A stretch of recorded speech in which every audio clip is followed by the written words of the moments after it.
Good afternoon, children. Yesterday we read that as soon as Mahatma Gandhi reached Muzaffarpur, people started to meet him. They arrived on foot and by their own conveyance to see their champion.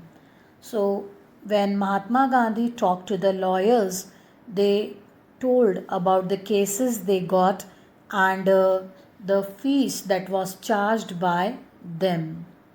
So, we are reading about the indigo sharecroppers who were suffering on account of the Britishers. What was the problem regarding the growing of the cash crop indigo that we are going to read today? And then what Gandhiji decided to do for the poor sharecroppers. Children, we are on page number 48. Most of the arable land in the Champaran district was divided into large estates owned by Englishmen and worked by Indian tenants. This is very important, children. Mark the next three paragraphs, the three paragraphs that we are reading. The chief commercial crop was indigo. The landlords compelled all tenants to plant 3/20th or 15% of their holdings with indigo and surrender the entire indigo harvest as rent. This was done by long-term contract. So, children, the cultivable land, the land that could be cultivated in Champaran, was under the Britishers and they were the landlords. Now, they had given these lands, their lands, to the Indian peasants to work as tenant on them. Now, all of us know that a tenant has to pay rent to the landlord. Now, these people were asked not to give the cash amount to the British landlords as rent, but the cash crop indigo was to be grown by these Indian peasants as a rent that should be given to the Britishers. So, it was decided by a long term contract that the Indian peasants are supposed to give the indigo harvest as a rent, and this indigo harvest was to be grown by the Indian peasants on 15% of their land. Presently, the landlords learned that Germany had developed synthetic indigo. They thereupon obtained agreements from the sharecroppers to pay them compensation for being released from the 15% arrangement.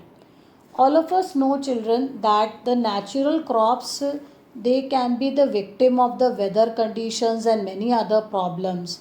But it is easy to get synthetic crop in the labs. So when the Britishers came to know about the synthetic indigo that was produced in the labs of Germany, they thought it was better to take the synthetic indigo from the Germany instead of asking the Indian peasants to produce the natural indigo. Now the point to be noted is that the British landlord they did not give complete information about the synthetic indigo to the Indian peasants. Rather, they said that they were releasing the Indian peasants from the arrangement, and as a compensation the Indian peasants will have to surrender now not give the indigo harvest, but as they were released from the arrangement they will have to pay the compensation of that. So the Indian peasants were asked to pay the amount equivalent to the production of indigo instead of the indigo harvest. And as they were released, made free from the arrangement, as a compensation they will have to give the money. This was decided arrangement. The sharecropping arrangement was irksome to the peasants and many signed willingly. Now many people thought that it was already a trouble for them, so better they should sign willingly instead of having any tussle with the Britishers. Those who resisted engaged lawyers, but some people were very adamant and they did not want to give back the things and all that. They wanted to continue with the harvest of indigo only. So, what did they say? That they would be employing the lawyers. Now, court and the lawyers, we already know that what was the problem there regarding that.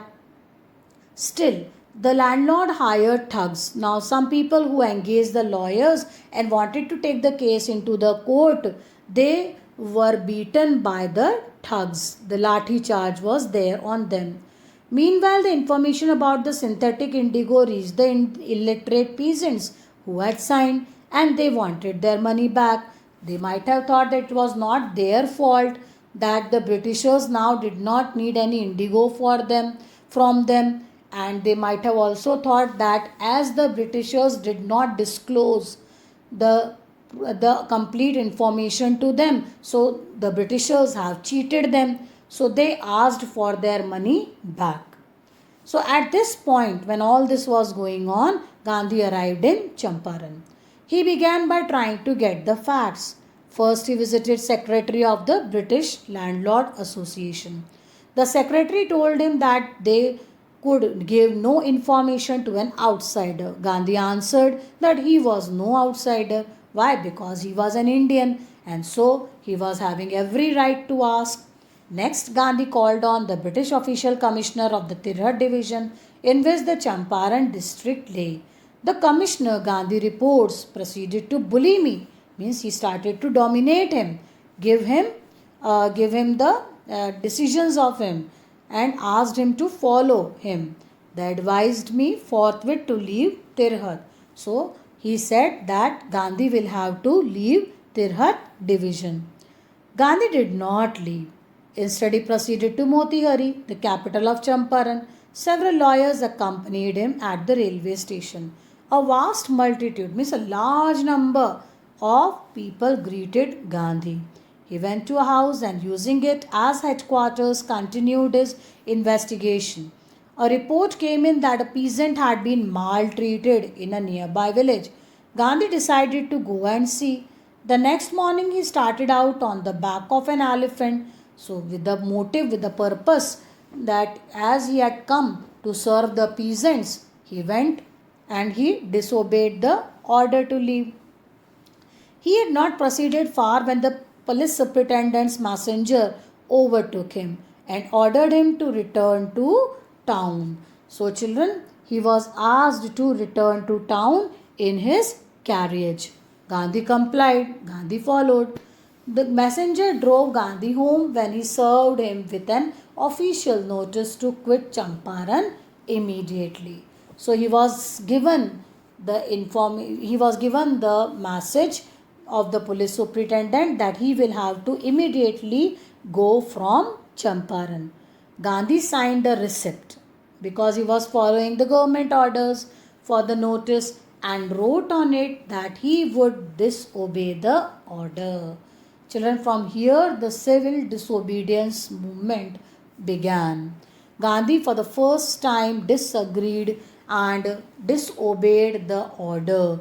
Why? Because the purpose with which he had come, the motive with which he had come to Champaran was not still fulfilled. He wanted to help out the peasants with their problems. He wanted to solve their problems, give them certain solid solutions, and therefore he disobeyed the government orders